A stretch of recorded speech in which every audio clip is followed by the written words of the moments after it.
The boys began to look around, wondering what Jeremiah was talking about and why he was asking for their weapons. The red-haired girl approached Jeremiah, shouted that it wasn't true and asked why he would say that, while Jin thought that the rising stars from the famous guilds were just pretending as if nothing was happening.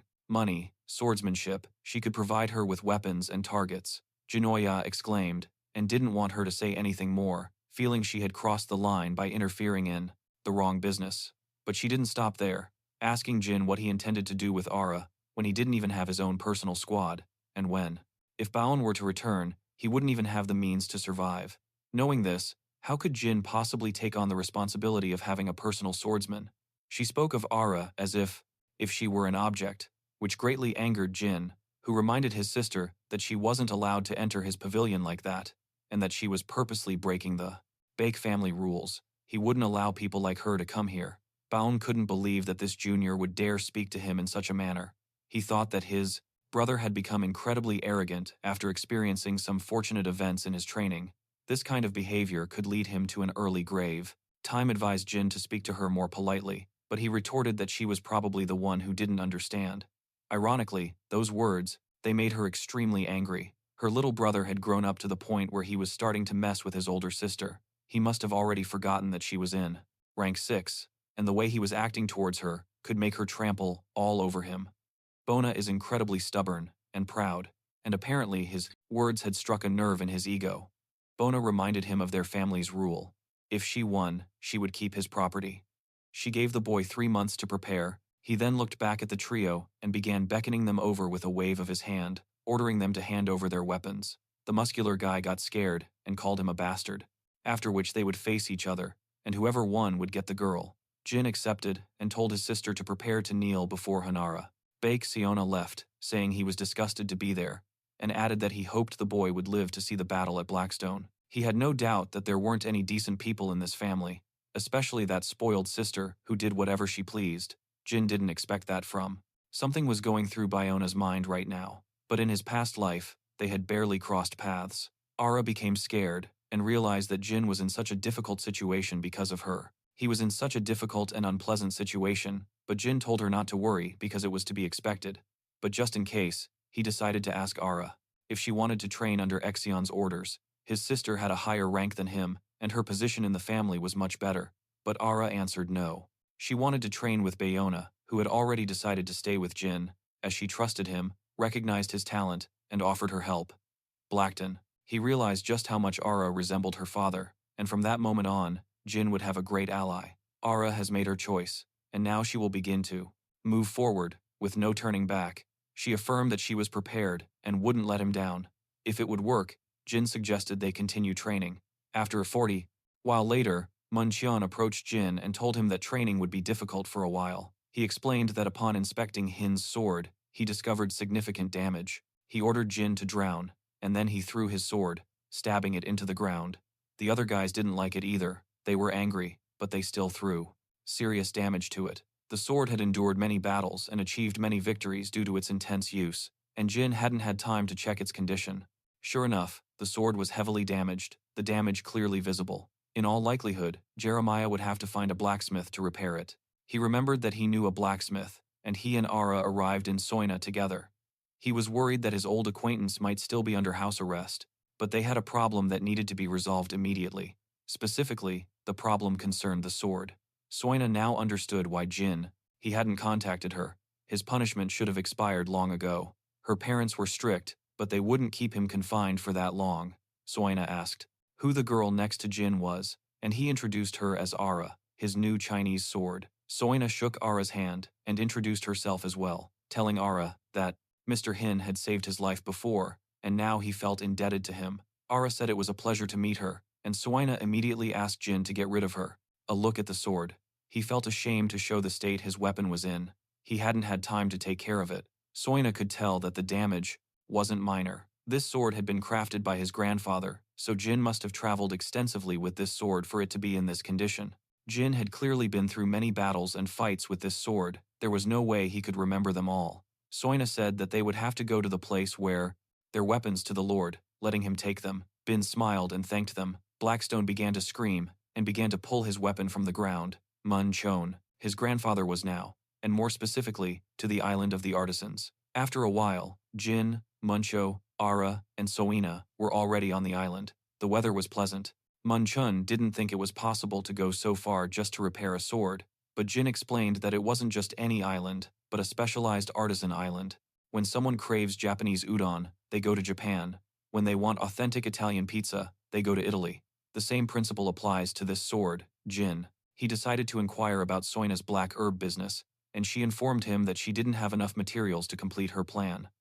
The necessary ingredients are quite rare, making them difficult to obtain. Consequently, the matter is currently at a standstill. Jin, motivated by politeness and a sense of duty, told the girl, could always turn to him for assistance, which pleased Soina. She was grateful to his family for the beautiful sword, and now, what would happen next? Bringing artisans to the island meant he could request anything he desired. Soina mentioned that since she was already there, she would call him if anything came up, as she had his number. Blackstone asked the knight if his lack of reaction to his smile was due to his strength. Something seemed strange to Jinora. In his past life, this island had been closed off. In his past life, all the artisans had died in a single night, and regardless of the season, it had been very hot. Soina mentioned she had heard somewhere that an incarnation of fire was buried on the island, which explained why the temperature was so. Asked the young lord what he was going to do with his weapon, and the guy decided to auction it off. Moon Choen was very surprised by the boy's decision. Hot, like on a volcanic island. Soina wanted to leave as quickly as possible. At the end of the road were his grandfather's house and the blacksmith shop. Suddenly, Jin and Munchon, they sensed something, an aura that was at least level 4, possibly level 5. They needed to be prepared, just in case. They arrived at their grandfather's blacksmith shop, where Asina was greeted by Yong, who worked with Soina's grandfather. He told her that the master was currently working. She then remembered that he had told her he was going to rest, but it turned out he had found some new material and wanted to stay a little longer. John looked at the people who were standing behind Soina and asked who they were. The girl explained that it was the man she had given the sword to, along with his guard and swordsman. Jean recognized them as the heroes who had saved the lady's life in the underworld, which embarrassed Jin yet again. Jean realized that Jin was indeed as humble as everyone described him to be, who decided to guide them to their destination. There was an old man working in the forge. He looked up and saw that Soina had come to visit. Now, they were looking at the famous craftsman. Soina asked him how he was doing, and the old man complained that he lacked the energy for this new material, stating that it was quite problematic. Blackstone saw the material that old Kem was working on and asked the master if he recognized the metal. Suddenly, Hin's aura began to manifest for no apparent reason, and it was strange. Neither of them understood what was happening. Blackstone explained that it was made of the same material, and that was probably why Hin's aura, and asked again. But Jin said he would simply take it to a black market auction. Mun Choen started yelling that it was a bad idea because reacted the way it did. It also meant that Kem was working with a metal that originated from outside of their world. Kem turned to the guy to explain. What had just happened was that Jin asked the old man to tell him where he had found the metal, but the old man had no idea where the material originated. Yayan. He brought it to him, saying it was from the front lines. Mun Choen was surprised by this, and Ara asked him what that meant. Mun Choen explained that this was the place where they found the black trees and monsters whose power was incomparable to that of the locals. The eldest son of the divine sword family, Baek Essen, Baek Yong Wei, was an interesting discovery, and Blackstone couldn't understand how he was connected to their world. The grandfather inquired as to what had brought Soina all the way here, and she explained that she'd had an accident with the sword she had gifted to Jin, so they came to have it repaired. Ken. He had said that he didn't know what to do with the metal, that it wasn't taking the shape he wanted, but when he saw the reaction, he knew what to do and gave the final blow. Excited, she abruptly picked up the sword to examine its condition, and commented that it was in desperate shape. It's amazing the sword didn't crumble in her hands. It must have reached the end of its lifespan. But if the boy wished, he could forge a new sword for him. He wouldn't accept money, of course, but the boy would have to help him in the process. He sat beside him while Kim forged the sword, and Blackstone admitted that he felt a ticklish sensation when he was close to him. Jin asked him to have it could cause conflict between the guilds, but Jin retorted that they were already walking a tightrope because the Bach family wasn't exactly little more patience. Apparently, the moral was definitely from his world, considering his reaction, because it was reacting to his aura, just as Grandpa Kim had said. He sighed, saying the sword was finally ready after months of agonizing work. The sword that Master Kim had poured all his skill into creating was a dainty masterpiece, and definitely worth all the time and effort. The Master's aura and energy were also transferred into the sword, which in return would grant him new abilities. The aura and energy were transferred to the sword, and because he had invested in it, Blackstone's favor towards him increased, which was to be expected, since the sword was made of the same metal. This weapon could now be considered worthy. Kina praised the boy for his help, saying she didn't know how long she would had to tinker with the sword if it weren't for him. Jin was delighted to help. Suddenly, both Jin and Moon Choan sensed something strange.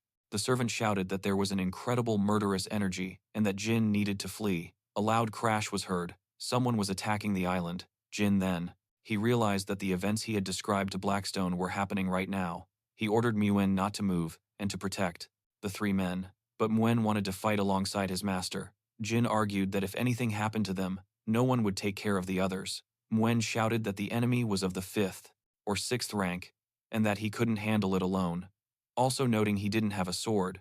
But Ken told him not to worry and threw him a sword. It was quite divine, but when on friendly terms with any of them. The red-haired girl overheard part of the conversation and chimed in, saying that she also agreed with his sentiments. Kim saw Jin's reaction to it. He decided it was too much for him, and no sword is worth a man's life. Ara said she would go with Jin. Soin agreed, which was the right thing to do because the girl possessed power, even if she lacked a rank, and she couldn't stand idly by while her master was under attack. She would protect him from danger, at all costs, and she was determined to go. The two departed together, and Jin ordered her not to die under any circumstances. Meanwhile, the strangers were observing them from the tree. Neither of them disputed that this would be sufficient, and the fun could begin. Their original objective was to ignite the fire. There was no sense in shedding unnecessary blood, but they were under the condition that they couldn't kill anyone. The stranger commented that it wouldn't be a big deal if a couple of people died, and they decided to have fun, but they had to do it cleanly if they didn't want to make too much noise and attract too many questions. He questioned his so-called mate if he would accompany him. They both laughed at that. It all depends on how many people survive. After this conversation, they simultaneously jumped from one tree to another in order to carry out their plan. Jin, along with Ara, ran off in search of that same aura. Blackstone told him to stop, as he felt that they were already very close. So, he asked Ara to be quiet and try not to make any noise. Jin listened and said that he could feel the aura of the two men. It was exactly the same as they had heard the first time they set foot on the island. He wanted them to stay together, since it was dangerous to be alone now. So, they stood back to back, regarding friendly relations. She asked the boy how he had managed to kill the boss, considering he was the last one to enter the dungeon, but he replied that he couldn't. She told him that she would cover him from this side and not to worry, but since the fire was already spreading, they had to hurry. Even though Jin had a great fire resistance, the others needed help. They wouldn't last long, and had to act while fighting the criminals. Suddenly, they jumped at them from the trees, and Ara yelled a warning. Jin had already sensed them by then and drew his sword, activating a flash of thunder, which the criminals weren't expecting, and they quickly began to dodge. They were barely hit by the flash, and they also noticed that the guy had fire resistance. Jin told Ara that if they were using fire abilities, it was clear what the explosion was for. One of the strangers realized that those guys didn't even possess rank 4 and didn't stand a chance against them right now. They were a little lucky, they would be killed easily, and they would carry the incarnation of fire, so they offered to hand themselves over immediately. Then, Jin recalled what Sona had said upon their arrival at the island, and realized that that was the reason for the attack on the island, both in the past and in the present, and now, neither of them was in a favorable position. He told Ara to conserve her strength and to be prepared. Blackstone assured Jin that he had witnessed Ara's abilities and was certain that she could be trusted. She could be trusted. Jin held onto his opponent in the battle. His sword was burning with flames, and he now realized that the opponent was of the 6th rank, but not as terrifying as just reveal that information, as details about the new dungeon were valuable. Jun Unua covered her face with her hand, realizing that the question, it seemed, this loser wasn't even at the level of the fire gargoyle. After a few attempts, he managed to throw his opponent aside. Although the unknown figure, he wasn't going to give up, but he was scared because he didn't understand how the opponent was doing it. The guy suddenly recognized him as Jin from the B family, who already had been the subject of legends that turned out to be true. He had absolute control over his sword movements. Jin waited for his opponent to become discouraged, and then dealt a blow that almost hit the swordsman, but Jin punished him for being distracted during the fight and decided to deliver one final imperial strike. With this, he destroyed the culprit and was rewarded with ownership of the mysterious body. Thus, the secret mission ended in 3 months. He saw these changes and realized that they also elevated Hon Aru. The opponent in front of her couldn't believe that she had been without an aura all this time, and he suddenly changed, as if he knew absolutely everything about his sword technique and movements. Now the real fight would begin. The opponent didn't. He didn't realize what was coming, and ignored Ara's warnings, so he quickly paid the price for it. A creep like him could never be able to defeat her. Ara sensed her opponent moving behind her, and anticipating the attack, managed to block his strike. However, this did not deter the criminal. He wasn't interested in quickly defeating the girl. After a while, he started attacking Aru. Jin was afraid because it was. She was surprised that he had won the bet. Back at Jin's side, he reminded everyone of the bet's conditions. Everyone gives their weapons to whoever kills first. Was foolish. No one would simply give away that kind of information. Jin touched his neck and asked what she was still thinking, pressing to know if she was serious. He then produced a magic ball from Too Dangerous, and he wanted to intervene, but Blackstone stopped him. There was no need to get involved, and he assured the knight that it would all be over soon. The criminals were beginning to realize that none of their attacks were successful. Ara seemed to have anticipated all of their next moves. She wanted to teach him a lesson and deliver one final blow. But Ara had also anticipated that, knocking him aside with a single strike.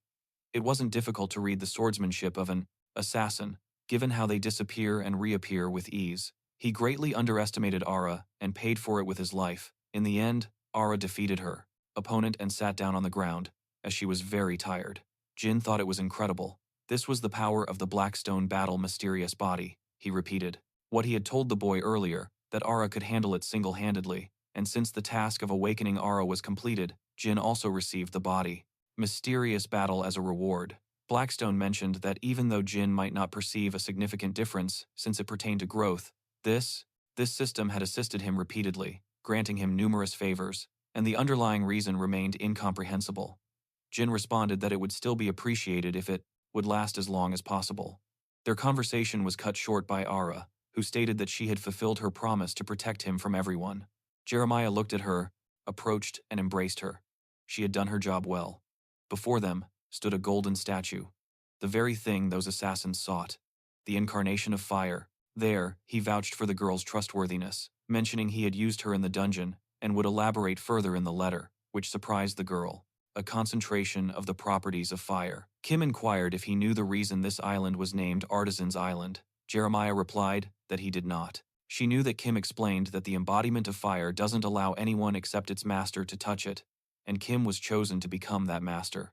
But he wanted to use the fire in a more advantageous location, so he buried the embodiment of fire on this island and concentrated it here to create all the fire. Good weapons using the fire energy that seeped into the earth, which is how this island got the name Artisan Island. But, unfortunately, to some people, it's nothing more than an expensive piece of jewelry from some old man. He felt that giving the sword to Jeremiah would be the last thing he would do in his life, but he couldn't let it end like that. Jin didn't understand what he was talking about.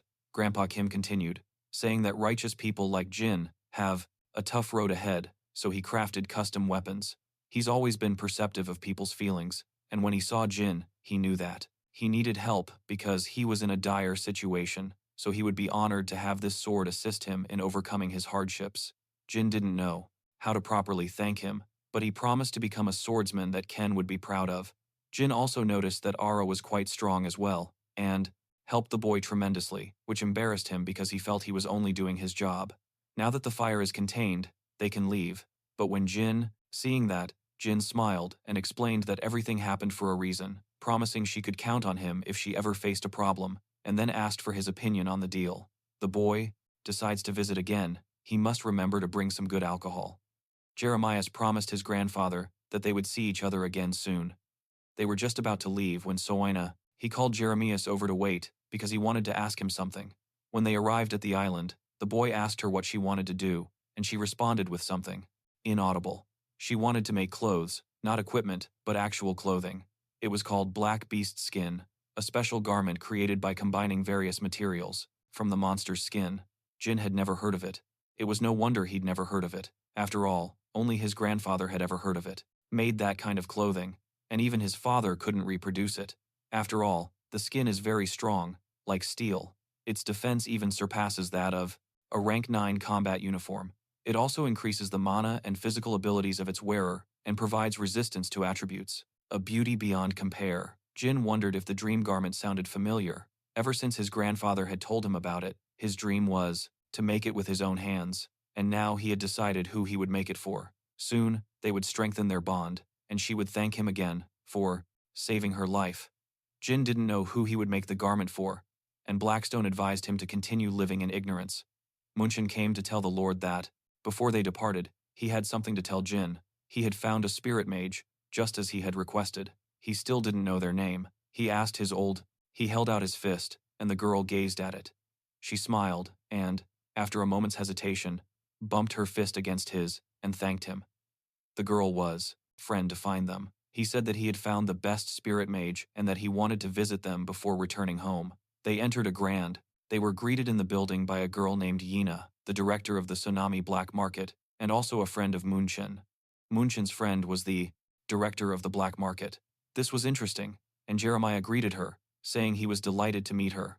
In turn, Yina said that she had heard quite a bit about him from Munchoen. Jeremiah thanked her for meeting with them. However, he would appreciate it if she removed the guards who were spying on their conversations. He spotted the guards quite quickly, which surprised Join, but she did as he asked and apologized. The guards seemed to be specially trained. The black market seemed to have a lot of influence. Money could buy anything: people, objects, jobs, and information. Yina invited the guests to sit down and he asked him the reason for his visit. According to Mun Choen, Jin was looking for the best spiritual mage, and it was obvious that this woman was in charge of the place. She was holding an envelope in her hand, and, according to her, it contained very interesting high-level information, even for the black market. But of course, she wasn't going to give this information to Jin so easily. Firstly, she was indebted to Mun Choen, and secondly, he had been asking around day and night, trying to contact the best spiritual magician, depriving him of sleep.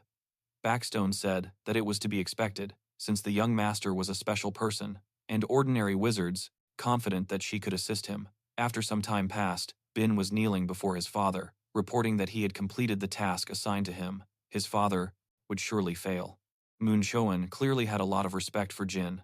Jin dared to ask if Parjay was the best spirit mage at the moment, but it was just a common opinion based on the data they possessed.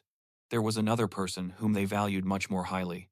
She was certain Jin had heard about this before. A spiritual mage named Yumin. They discovered his talent when he summoned 2 high-ranking spirits simultaneously. Blackstone asked the master if I knew this man. During the Great Rift in his past life, this man had been very active, and as he could see, the black market was already aware of Yumin. Blackstone didn't consider summoning spirits to be a serious matter. To him, it was nothing more than child's play. Jin replied that the man had played a significant role during the Great Rift, as he was the one who had summoned the Spirit King. Then, after some time, they appeared to be approaching a mansion located in the forest. It was quite unusual. The guard informed the Lord that they had ensured no one knew about his arrival at the black market. Jin let the guard go. And told Munchon that she never thought she would be friends with the director of the black market branch. She was just a simple friend who had earned her trust. Most of the items that Jin had asked him to find, he had located thanks to Yin. Jin considered what he wanted to say. She didn't leak the information about the purchases, knowing that Jin was the one who had ordered them. So neither Hin Jongban nor the others knew that he was going to the gargoyle dungeon, and he smiled, saying that Monjong had already informed him and that Jin was the reason his days were no longer dull. Blackstone then inquired of Jin whether he believed method of victory. Jin said that he wouldn't believe everything she said, but that he would think of her in a positive light, and Munchon felt happy with that answer. It was time to act, and Jin knocked on the door. A tall man opened the door and asked who they were. Blackstone noticed that he possessed a strong and overwhelming aura. This was the same ability user who had summoned the Earth Spirit King to kill monsters. It was said that he was strong enough to wipe out an entire region on his own. Although he didn't currently have the strength to do so, he was still incredibly powerful. Jin immediately stated his full name and admitted that he had come to ask him to teach him a martial art. This was too sudden, and his friends on the outside were startled to see that Jin wasn't mincing his words. The thing was, the Yun Humin that Jin had known in the past could easily recognize a lie. Jin didn't understand how that guy had found him in the middle of the forest. Jin didn't hide the fact that he had sought help from the black market in order to find the best spiritual magician. Yunin realized why he had felt watched for the past few days, but he didn't understand who it was that was watching him. Jin apologized for the inconvenience. He had acted without tact towards him because he wanted his guidance. Jin found him strange, but he still saw that he was being completely honest with him. He told him that he was a guy with the last name of a famous family and asked if he was a member of it. Jin replied that he was that his father's mood had shifted. The boy assumed he wanted to improve the family's reputation because his father was usually so boastful, but this time, there was a different feeling. Youngest son of the divine sword family, Baion. Yunin wasn't prepared for just anyone to come to him, but certainly not the heir of that time's family. It wasn't common for a sect master to want to learn the ghost art, and while it was an approach he favored, not everyone who wanted to learn it could actually do so. However, it seemed he was only interested in this training because of the artifacts he possessed, but in ghost art, what mattered most was one's own sensitivity attribute, so he should leave and not bother him. He didn't want to take on an apprentice, but for Jin's sake, he was willing to part with all the artifacts. Since he had no talent, the magician Moon Chon was interested and tried to convince the Lord that he shouldn't do it. Yun Humin approached Jin and asked him who he thought he was. How could one person possess all those attributes? All thanks to a system that he adores him and constantly gives him something. Now Yun Human understood why the guy had come to him. He was looking for the best spirit mage, but everything sounded ridiculous. However, he realized that the guy was so talented that he would possess all the attributes. A lot could be expected from him. He agreed to speak to Jin of the ghostly arts, but he wasn't going to take him on as an apprentice. He only agreed to teach him the basics. Then Jin said that he would call him old man, and Yuman didn't mind. Mattered. He decided to tell him something before they started, and asked him to dismiss the guards, since he had to take care of everything himself. Jin asked Muncho, changed his mood. The father asked his son what he intended to do with the weapon he had brought, since it didn't suit him. Yin responded that he wanted to auction it off to go help with R's training. He understood and said that he would send his things later. Meanwhile, the more the mage looked at Jin, the more he realized he was nothing like the B family, the less he understood how someone so talented could be born from a bastard like B Yunga. In fact, the longer he lived, the more surprising things he observed. After spending time with him at the training ground, he asked Hina if she was going to train all of his attributes. Jin answered yes, that it would take a long time and wouldn't be easy. Just as his friend said, his advantage lies in his steadfastness of spirit. Jin replied that he had all 4 attributes, so he had no reason to reject him. Yunu Min recognized that the guy's firmness was commendable. He would teach him the most basic things first, the simple energy of the spiritual world. His first training would be to fuse this energy. He couldn't. Instead, tell the boy how to do it, because everyone has their own personal method, and the boy will have to find the personal way that suits him best. Summoning spirits depends not only on effort, but also on probability. Let's say, for example, that your susceptibility is 20. When summoned, you will have a 90% chance of summoning a low-class spirit and a 10% chance of summoning a mid-class spirit. During training, your wisdom and susceptibility increase, and the probability of summoning a high-class spirit also increases as a result. Black market. The father began to laugh, assuming that his son wanted to crush his pride. Jin smiled and said that it was still a lenient punishment for those who go. Consequently, everything depends on luck, to some extent. So, in order to summon a high-class spirit, you must train your sensitivity, Jin. He replied that he understood and remembered everything, but Blackstone thought it was utter nonsense. How could summoning a spirit be random? But apparently, he wasn't intimidated by it. Meanwhile, Mun Chon informed the elder that his son had gone to Kangwon-do. He couldn't provide specific details, since he had already left. Before the training even began, he realized that he shouldn't reveal all the details about his master's training to the elder. He realized that the servant had decided to take Jin's place, but he still ordered the boy to remain at Jin's side. If he couldn't get unless even one guard sided with him, it would mean something was wrong. He wondered what else the boy would do to amuse his father. 3 days had passed. Days passed, but Jin still wasn't getting anywhere. He felt like something was missing. Blackstone scoffed, saying fortune had abandoned the boy. Jin then decided to open a fortune window and invest everything into wisdom. Now that Jin had done that, he suddenly realized what he had been doing wrong all along. He unsheathed his sword, which piqued Blackstone's interest. In fact, the old man gave him a hint to rediscover his own path. Now he used the sword to combine spiritual energy, using his sensitivity to organize the energy as if he were cutting a stone. Blackstone quipped ironically that, believe they are superior to their family. Jin will make them stop thinking that way. The father laughed and told Jin that he was good, that he had done a good job, so he would. Even though the guy had increased his wisdom, his methods had become even more insane, but regardless, Jin had to try it out first. He activated the characteristic of the second-level Black Wind mental aura. He aimed to infuse the aura and its attribute into his sword, allowing him to cut through things as if they were wood or stone. The spiritual energy was tested and seemed to work exactly as he had envisioned. Through diligent training, he pioneered a new path for the sword, the Gate of 1,000 Swords and the Sword of Ecstasy. The sword piercing the sun, embodying justice and emptiness, was created, containing rapture, justice, and emptiness. Blackstone commented that the man earned it because he had simultaneously trained his aura, sword arts, and spiritual energy. The Sword of Justice is an attribute that ensures penetration of the target without fail. The Void Sword is devoid of inherent meaning, but it possesses the potential to be filled. Perhaps someone, maybe when Jeremiah summons a spirit, can utilize a sword path containing all 4 attributes, even though he currently possesses only one. Sword that pierces the sun. This time, Blackstone had to explain that he was genuinely happy the boy was receiving rewards for his training. He simply disliked that Jin was receiving them not because of his hard work, but purely due to luck. Yunu Min didn't think the boy was capable of progressing so rapidly, and find a way, and he praised him for that. Jin responded that he didn't deserve such high praise, and then the old man demonstrated the energy that the guy had created. He was referring to the boss. The muscular man got angry and told Jeremias that he thought they were going to pretend the bet never happened. Jin must have forgotten what he had said before, and give him a reward, and asked him what he desired. The boy was surprised by his father's sudden kindness, but quickly responded that he wanted the sword pavilion. The first time, he hadn't anticipated such a high resistance to fire, but surprisingly, he was in good harmony with it. It was time for a test. The spirit summoner couldn't believe the boy was able to combine the remaining attributes so quickly.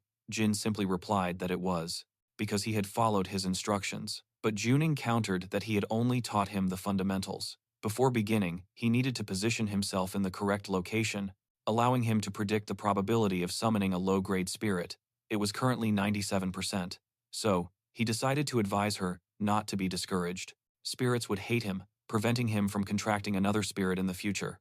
Jin wasn't fazed by this, and the old man instructed him to begin summoning. Jin focused his concentration.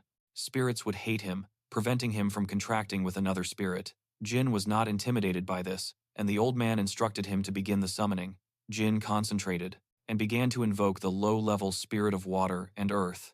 Nyx watched it fly close to him. It was a friendly creature, which amused Blackstone, who reasoned that, since the guy had summoned such a low-level spirit, his luck should have ended there, but he didn't seem to care. He thanked the spirit for appearing to him, and decided to make a contract with it. Now, he was ordered to summon a wind spirit. Jin obeyed the old man and repeated his actions. This time, a huge, green, fox-like creature appeared. It was a mid-level spirit. Jeremiah managed to invoke it, although it didn't immediately comply. But it belonged to Banga. The father was stunned by the request and questioned it again. Blackstone, who was standing nearby, inquired about the sword pavilion. Succeeded. He was a very lucky guy. Hin gently caressed the spirit and told it that he was going to make a contract with it, and told Blackstone that he would. He would be grateful for his luck as soon as he spoke with him. Now, it was the fire spirit's turn. The guy had developed the fire attribute energy. The old man. He couldn't wait to see what kind of spirit he would summon. The guy, Jin, started to summon the spirit, but something went wrong. The old man assumed that the guy had refused for some reason. This happens sometimes. Either you've scared the ghost, although that rarely occurs. A ghost that is very difficult to deal with will persistently try to contact you. Jin considered the fact that he had a high susceptibility to fire, and it would be a great loss if he couldn't summon the spirit of this element. Yuman reiterated that even if such a thing were to happen, it would be the first time she'd seen anything like it. Blackstone. He asked the man what he was going to do next, but the boy had no choice but to do what he did best. So they are going to try again, successively until they succeed. He tried again and again, with Blackstone counting about 7 times. The old man advised him not to give in, because he had already achieved it today. Achieved it, but Jeremiah was not going to stop. Blackstone said that he might faint from exhaustion, but Jin refuted him, saying that he now had a great force of will, and that he would not give up, that he wanted to see who he could summon. He tried again, but it was a failure, just like the last time, Blackstone told him. Sword. And Jin answered that it was a personal training room with equipment that was incomparable to the standard training area. The father, that he shouldn't get too upset because not everything in this life works the first time, all while a huge column of fire appeared behind him and scared everyone. Everyone was caught off guard as a massive red dragon emerged from the flames. The old man explained that it was a spirit of the highest order, a dragon. Blackstone stated that the dragon was dangerous, and Jin questioned how he knew this. Blackstone's former master had also encountered this dragon, and, along with the wizard spirit that summoned it, he was terrified and struggled greatly to confront it. The old man commanded that the spirit be sent back, immediately, because if the dragon didn't like it, it would kill it without hesitation, showing absolutely no mercy. Jin then understood just how powerful the board-eyed creature he had summoned was. He couldn't simply send it back, he would form a contract with it. To surprise the dragon, he resolved to demonstrate that he was ready to fight him. He activated his dark aura. The old man knew this person was skilled in martial arts, but this was beyond what he had imagined. The dragon didn't expect the guy to be unafraid of him. So, Jin approached him, finding himself drawn to this arrogant creature and intending to form a contract.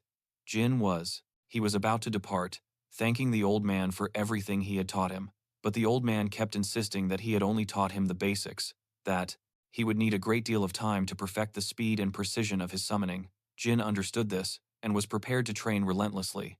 "You mean?" asked his son if he intended to take the property away from Sona. Jin responded that no one was using it at the moment, so she couldn't refuse on those grounds. She told the boy to be careful with that creature, as he wasn't yet capable of controlling it. The boy remembered this advice, and they bid farewell to the magician. The old man didn't know the magnitude of this strange boy's goal, but he truly wanted to see what he would accomplish. Soon, in the afternoon, at the residence of the As for the elder of the Divine Sword B family, Jin was at his father's residence. The old man said he knew his son was going to train, but he never imagined that it would be related to ghost art.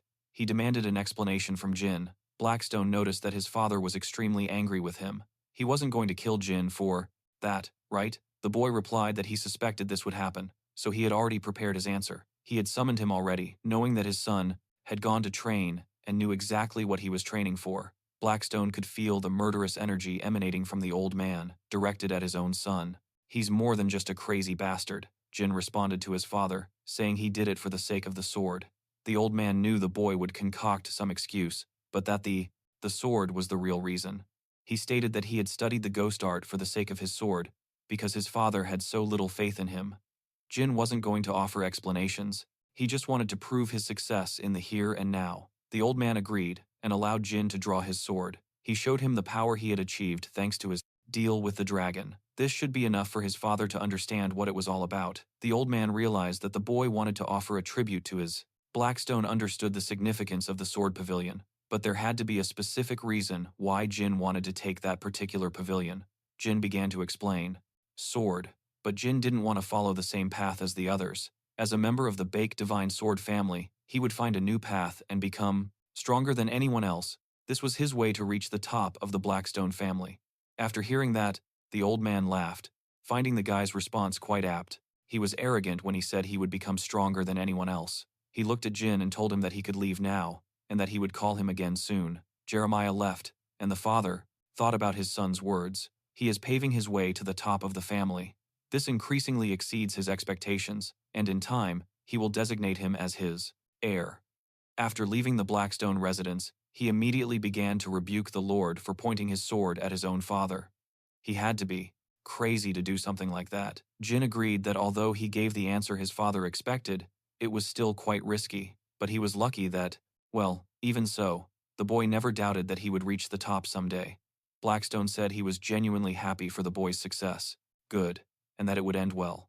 Now, Jin wanted to go practice at the Sword Pavilion, just in time to see Ara's progress, whom he had left in Munin's care while he was away. The window of opportunity indicated that the basic study of the Kanabout, Path of the Sword, had been surpassed. The title, Base of the Sword Path, had been obtained. The character stats had been improved, and the effect of the obtained title had been that the Sword Pavilion served as proof that you were recognized as a direct descendant of the Bok family, and to have it taken away meant that you had failed to apply it again. This was everything Jin had obtained, and Blackstone wouldn't be surprised anymore if the system gave him everything it had. As a reward for constantly practicing the way of the sword, he was granted access to one of the higher paths of the sword. He had to choose one of them. Change, illusion, cut, flight, or flow. Blackstone was right about the system, and it was driving him crazy. Jin wanted to see what they offered him. The sword of flow flows smoothly, representing the continuous path of the sword. The sword of change alters its trajectory, making it an erratic and attacking sword. The sword of illusion is a path that creates illusions, causing the enemy to fall into a stupor. Blackstone continued, explaining that the sword of the cut is a way of cutting down the enemy's attacks, and lastly, the sword of flight, which is capable of making the sword soar. He told the man that if he reached the final point, from the sword of flight, he would be able to comprehend the sword of control, which grants the ability to manipulate weapons with a mere thought, and this particular sword piqued his interest. But Blackstone immediately cut short Jin's daydreaming, pointing out that the Lord hadn't even mastered the sword of flight yet. Jin then pondered which sword would be the most practical at this moment, and he settled on the sword of change. Blackstone concurred, agreeing that this sword would indeed be the most useful right now. The system indicated that the sword of change would scale proportionally to his wisdom stat. Jin made a good choice with this sword, especially since his wisdom stat had increased. Protecting your position is truly a great disgrace. The father began to say that by doing this, Jin will directly provoke Bak Sangha, and it looks like there will be a fight. Previously, he needed to remember that it would play a significant role later on. Jin seemed to understand what Blackstone was implying, who had studied the sword of change and would now use it. Blackstone told him that the best way to test this sword would be in a sparring match, and asked if he knew someone suitable for the job. Jin considered the need for a place to train with the sword and use it in a duel, and he suddenly remembered a place suitable. The small training ground of the Divine Swordback family. It was in full swing. Jin thought of that very place, precisely because it was being used by the Baion squad, whom he had kicked out of the Sword Pavilion. He could do the following. He greeted the guys who were training there. Everyone wanted to kill Jin in one way or another, or they simply hated him. Blackstone joked that the knight was getting into trouble, and asked if he was in control of the situation. Jin confidently replied that it was the driving force behind his plan. One of the squad members approached him and said that if the young master had come to mock them, he could start right away. Because of him, the squad was having a difficult time. Jin said that he had come there for that very reason and wanted to offer them something, but the man waved his hand, saying he wasn't interested in any of his suggestions. Then Jin said he understood them, that if they didn't want to reclaim the Sword Pavilion, it was their business, and these words seemed to pique the interest of the internal conflict within the Divine Sword family. Bak, the father, said he would let his son do as he pleases from now on. The Seventh Sword Pavilion will pass too. They asked what Jin was referring to, and he responded that he had already explained everything a moment ago. The condition was that if they managed to defeating him would immediately return the Seventh Sword Pavilion to them. Seeing the boy's reaction, he asked if such an offer might interest them, but they declined.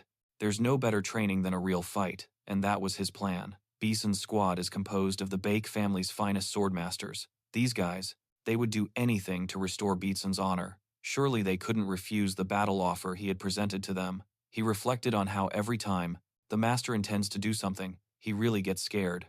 The squad member asked if Jeremias was serious about those conditions.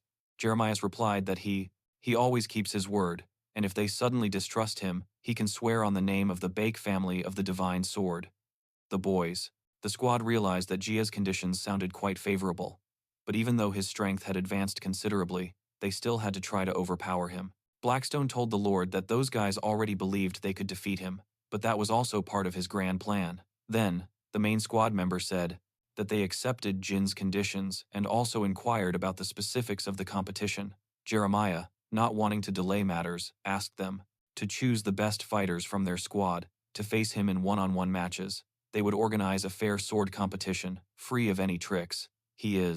Be his, and Jin, kneeling, thanked his father. The old man released his son and left, slamming the door behind him. His father smiled, thinking that with his behavior, Jin, giving them the opportunity to decide for themselves who will fight against him. The boy realized that the Lord intended to fight him without even use ghostly arts, relying solely on his sword. He didn't know where the boy got so much confidence from, but when it comes to swordsmanship, he is without a doubt the best on her behalf, so he had to seize this opportunity to reclaim the Sword Pavilion and crush Jin's arrogance. He told him that he would fight him. His name is Kanchan, and he is the captain of the swordsmen in Beatson's squad. Upon hearing this, Jin suggested that he start immediately, as he knows that in a duel, there is no room for leniency, meaning that they would try not only to throw him to the ground, but to destroy him completely. Kanchan responded that he would do as he was asked. Blackstone could feel the captain's anger. He truly wanted to kill Jin. Jin himself was even more interesting. One can learn a lot from a man who, he pours his entire soul into one attack. Everyone present witnesses the duel. The participants were ordered to prepare, and a moment later, they were all ready. They were fighting. The captain warned that he wouldn't hold back, and therefore, he attacked first, intensely targeting Jin. He clearly didn't expect his opponent was so strong. For this reason, Kan Chuan assumed he had a high chance of winning, as his opponent was barely defending himself. Blackstone was worried about his master, but Jeremiah reassured him, saying that everything was under control and that Jin was preparing for his attack, was stabbing his own sister in the back. He thought he would soon be able to make a decision regarding his successor. Upon leaving activated his super concentration, and the next time Kan Chuan attacked, he simply dodged all of his attacks. The captain realized that this guy's tactic had changed, so he decided to activate a feature of the mysterious battle body, and now he could see the sword's changes and all of the opponent's upcoming movements. From his opponent, the system was insane, supplying him with rewards and creating a crazy monster. Kan Chuan was very tired and didn't understand what was happening. Jin, he told him that if that was all he could do, he suggested ending it right there. Jin attacked him with the same tactics that the guy had just used against him, and surprised Kan Chuan. Everyone present realized that young Master Jin was using the Sword of Change art. They were surprised that this was even possible. Even the squad captain himself couldn't believe it was true. He couldn't imitate the sword art that he had studied his entire life. It was clear that he had lost, and Hin delivered the decisive blow in this duel, after which squad captain Kan Chuan fell to the ground. Floor. A Qin swordsman must not be influenced by emotions. Although that wasn't what Jin should have said after winning, since he was the victor. Why not? Jin thought that, thanks to Kan Chuan, his understanding of the sword had changed and improved a bit. All he had to do was bow and thank the system 3 times a day for being so favorable to him. Suddenly, a female voice called out to him, asking what was happening. It was Baion, whom Jin did not expect to see here. He didn't know. He began to feel bad about it. The other guy smiled, thinking the situation was just a misunderstanding. Jin, for his part, hadn't said a word after father's office. Jeremiah was greatly surprised. Standing before him was his second sister, who was also surprised to see her younger brother. The girl told him that she was already back, and thought that her punishment would last longer. She told him not to go off topic, and to answer her question. Jin said that he had just finished a light wager, a fair duel of swordsmen that only he would have to pay if he lost. But she didn't believe it because she thought her brother Le was lying. One of the swordsmen in his squad told her that everything her brother said was true. Lord Jin had gambled away a sword pavilion. Sona then realized that her brother had first taken the sword pavilion from her and was now just mocking her to further provoke her. Heir, and make her even angrier. The swordsman tried to calm her down, but she already knew she couldn't do anything, which only infuriated her more. But even so, he said he would teach a lesson to her insolent brother. Everyone realized that Jin was preparing to fight her, and that scared her because she had no idea what he was doing. Her brother, while she was serving her sentence. It was evident that her little brother had changed significantly since they last saw each other. Jin had offered to fight her right then and there, not just let her words fall on deaf ears. He realized that his brother was not yet at his level and needed to kill that bastard right now and avenge all the insolence and disrespect he was showing her in front of her squad. But a family aide intervened and asked them to calm down. The old man asked him to deliver a message. All the relatives of the back family from he must have been busy, as I had been hearing a lot about him recently. The boy responded that to survive in this family, he needed to stay busy. Jin, the divine swords will have to meet in the Elder's Hall. Jin realized that the moment he had been waiting for had finally arrived. There was only one reason for his father. As he gathered all the direct relatives of B. Blackstone, he realized that his master knew something about this, even though he thought it would happen later. But there's only one event his first brother would be involved in. It has to be the announcement of the heir. Everyone had already gathered in the Elder's Hall. Clearly, this event was the reason why Baion had returned so quickly from his punishment. It seemed that father was still preparing, but one person had not yet appeared. Jin glanced to the side and saw that person. His father's firstborn son, the eldest son of the Bong divine sword family. He had arrived. They met his gaze, and Black suspected that the knight's manner of speaking indicated that he had never seen Yan Wei before. This was it was their first meeting. Although he was his older brother, Jin had never seen him in his past life, because his brother was always ahead of everyone else. Blackstone realized that this man was quite strong, at least rank 8, or even higher, and he could soon reach the new rank in terms of strength.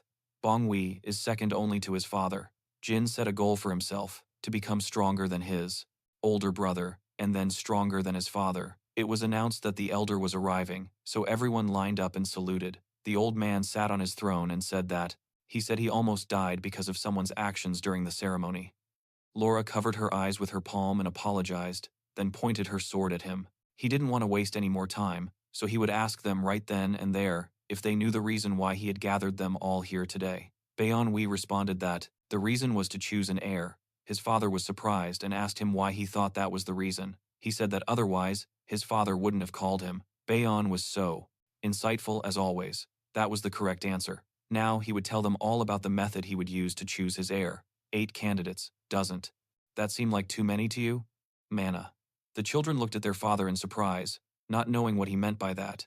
The old man continued, saying that half of the 4 candidates would be enough. Jin remembered that his past life was very different from today's meeting, meaning the future had changed. Blackstone. He believed it was due to Jin's intervention, which had influenced the course of events, and while that's true, it's the first time such an important event had been altered. The old man said that, of course, he would make his choices based on their personal achievements. That is, he would take into account martial arts and physical strength, accomplishments, and overall assessment. They could use all of this to elevate both their own reputation and the reputation of the family of the divine sword. Baek Mongon raised his hand to ask his father for something, explaining that he was still young and lacked sufficient strength and experience in martial arts. He couldn't compete, but the old man thought that was complete nonsense. He told him that if he was going to make weak excuses, then he should just abandon the. Without thinking, the boy was surprised to hear those words. The girl continued, saying that after seeing his progress, she realized her own culpability. She hadn't believed competition and leave, but Baek Mongon justified that he could fight and that he would not give up. The elder used his younger brother, Jin, as an example, who demonstrated that age has no correlation with achievement. Thanks to Jin's proactive efforts, the family has been in the spotlight lately. Everyone should follow his example. Bin has many possibilities of being chosen as the heir if he continues on the same path. He advised him not to give up, and Jin thanked his father for those words. His father was very cruel, and it was true. He praised him before others only to make him a target. Everything was becoming a burden, but no matter what happened, Jin would have to climb to the top at some point. The old man said that was all he wanted to say to them, and that everyone could leave except Baion Wei. They started to disperse. Jin only thought about how he could surpass them all and lead the divine sword family to the top. The old man did not acknowledge his eldest son, telling him that he hadn't seen him in a while and that nothing had changed since their first meeting, which was quite disappointing. Baek Kyun-wai asked his father the reason for deciding to announce his heir so soon. Although age has nothing to do with achievements, some of those present were not even 20 years old. Hadn't Baek Young and Baong Yoon distinguished themselves? Why would a father provoke unnecessary conflict between his children? The old man asked if Baek Kyun-wai knew about the insect pot. He explained that if you gather several poisonous insects in a clay pot and lock them under a lid, they will. That he would be able to improve his skills so quickly. Jin's sister clenched her hands into fists and declared that if he became stronger, she would as well. They will intertwine and fight each other until only one survivor remains. It is said that the last insect possesses the deadliest and most devastating venom, and this phenomenon, it's called the insect pot. Baion couldn't believe he was talking about his children as if they were poisonous insects. The father continued, saying that he too was once a poisonous insect who struggled to survive within the clay pot. To survive, he trampled on everyone who tried to climb up. The last survivor in the pot takes it all. Baion Wai became enraged, saying that his father was setting an example for insects. When it comes to human lives, it doesn't matter if they die, but the old man thought he was a complete fool. Humans are so weak that they fail in this competition and deserve to die because of it. have failed. Once, giving in to his useless compassion, he failed to cross the line into true martial arts. Baion listened to his father, who told him that he would follow the path he chose. The old man hoped he wasn't interested in becoming the heir. He asked if Baion was planning to leave the family for good. Baion said that he was, but he had unfinished business, and there was someone here who, music interested him, and one day, they would destroy the demons together. But then, the girl began to turn her head to the side, saying that it didn't matter, that she didn't need to. He felt bad for taking up his brother's time. The girl lowered her head and sadly walked past the boy, leaving him alone. But Jin then said that he accepted her apology, even though he would never forget the moment she almost cut him to pieces. The girl smiled, turned to her brother, called out to him, and then he threw him a blue stone pendant and told him it would help him during training. Jin looked at the jewel in incomprehension and didn't understand why it was going to help him. He wanted to ask, but the girl disappeared, leaving only dust in her place. After a while, Mun Qian finds his lord and tells him that he has killing the boss. And that made Jin smile. He then said that he trusted them to carry the expensive and unique weapon, adding that he didn't need to carry it anyway. Visitors, and Jin asks what business they have. Mun Qian suggested that his lord must have helped them and they wanted to thank him, and the boy. He was surprised to see that those people were Mr. Han Eno and a girl. Jin didn't know Han's daughter, so he decided to introduce her. Her name was Honara, and she seemed quite nice. Jin was happy to meet her and suggested they go somewhere more comfortable. They moved a short distance away, were offered tea, and invited to the prost table, but Hon immediately began thanking Jin for saving them from the guild. The man was embarrassed since Ara was watching them. He had only done what he had to do, and a simple thank you was enough for him. Hun told him it was true. Thanks to Jin, they had been able to escape from the hell they had been thrown into by pure chance. Furthermore, he couldn't believe that Jin was the genius swordsman from the Great B family. Jin definitely wasn't expecting that. Hearing that, she apologized for treating him so casually before. She had told him that the back swordsmen were unlikely to come here. They came here because they were selfish and cruel, but now she regretted saying such foolish things. It would be quite an interesting confession. Blackstone asked the knight if Han was mocking him. Jin responded to Han that nothing was wrong because he wanted to hide his affiliation with the family, so the man didn't need to apologize for his words. He said that, in reality, he should be the one apologizing, since he should have. People started arguing about the young knight, calling him a demon who needed to be bathed in holy water, even though he was the one who killed the boss. One guy, known when he last went to see him. They told him what had happened after the incident in the Legion district, but Han was just a simple user. GUI, therefore, there was nothing else to do. Jin told her that he was glad that Mrs. Ara was all right. She replied that his kindness would never be forgotten and that she would be indebted to him. As Jin had said before, he had to do it, and they shouldn't thank him so much for something like that. They talked a little more, but soon began to prepare to leave. They already suspected that they had taken up too much of his time. Jin was happy to see them. Suddenly, Blackstone told the boy to stop the woman. Jin was startled that the servant appeared so abruptly. He didn't understand why Blackstone needed him. Blackstone was pointing his finger at Ara, saying that she had a fighter's physique similar to someone with a mysterious combat body. There was no time for explanations. He nudged. Jin asked her to hold Ara back. She looked at him, perplexed.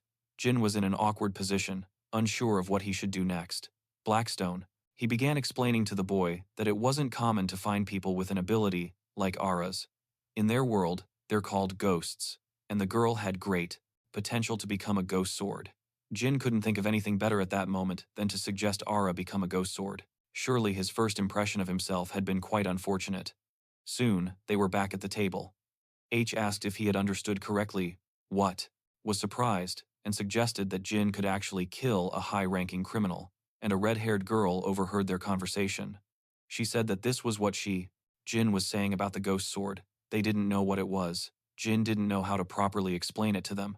Blackstone began to tell them that a body of battle sense was a skill that allowed its user to anticipate an enemy's abilities and behaviors as quickly as possible. A person with this ability is like a ghost, as they can penetrate a person's mind. Then, Jin realized what would happen if Ara received all the proper training. He told the guests that Ara had an incredible hidden talent and that she would become an incredibly skilled swordswoman. But suddenly, he realized that he was in a hurry and hadn't explained anything about the ghost sword technique. He meant that he would like to make Miss Johan Ara his personal swordswoman. Her father really liked the idea. But Ara clearly wanted to say something to Jin. She explained that she had never even held a sword in her life, and that's why he didn't understand why Jin wanted her to be his sword. Jin told her that he saw in her the ability of a mysterious combat body, and that this ability helps her anticipate enemy attacks. She may not be aware of her own talent, but he could already perceive it. She just needed to unlock a little of her potential to see the outcome and become an exceptional swordswoman. If she agreed to this proposal, then she would not regret it. He wouldn't force her, as it was her personal choice. Ara thought about his words. She trusted Jin and had no reason not to trust him. So, had been waiting for, because she had already figured that once Jin entered the dungeon, he would be harassed. The boy next to her said he wholeheartedly wished. She told him that she would do whatever he told her to do, but asked him not to be too disappointed in her in the future. Jin said that he had a new assignment, that he had met a swordsman with a special skill, and they were going to develop their abilities together. He doubted he would regret calling for such an undertaking.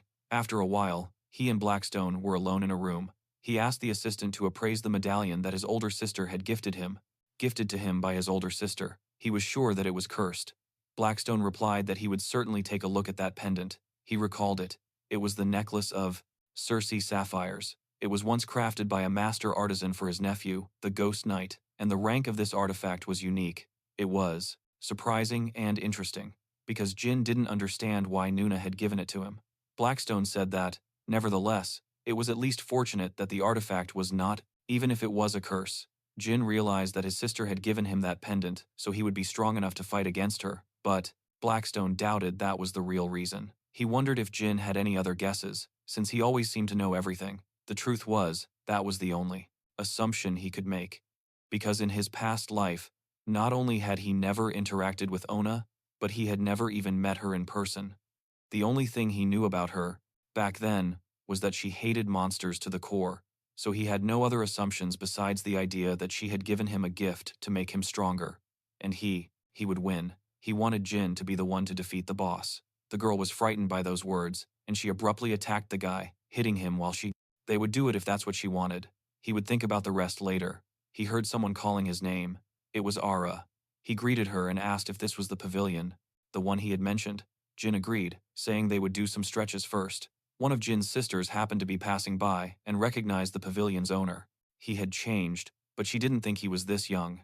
Her attention turned to Ara. She had heard he was going to make her his swordsman, but Ara had never wielded a sword. The servant also mentioned hearing that this girl didn't even display her aura, that she seemed ridiculous, and that it looked like Jin was using the pavilion for some sort of game. Jin told Ara that they would now attempt some light sparring together, but she doubted that it was a good idea. She could barely hold the sword, but Jin told her not to worry because he had summoned her and knew what he was doing. Ara stood up, as Jin instructed, her eyes. They glowed red. Then she didn't seem as ridiculous as she had at first glance. How could someone wielding a sword for the first time possess such skills? The servant asked the lady to calm down, pointing out that the girl hadn't even reached the first rank. But that didn't deter her. She walked towards them and called the girl over, telling her to work for her. Jin and Ara looked at the lady in surprise, not understanding anything. They were surprised that Baion would approach them with such an offer. She asked Ara if she really thought that guy could teach her anything. She could give her whatever she wanted: knowledge,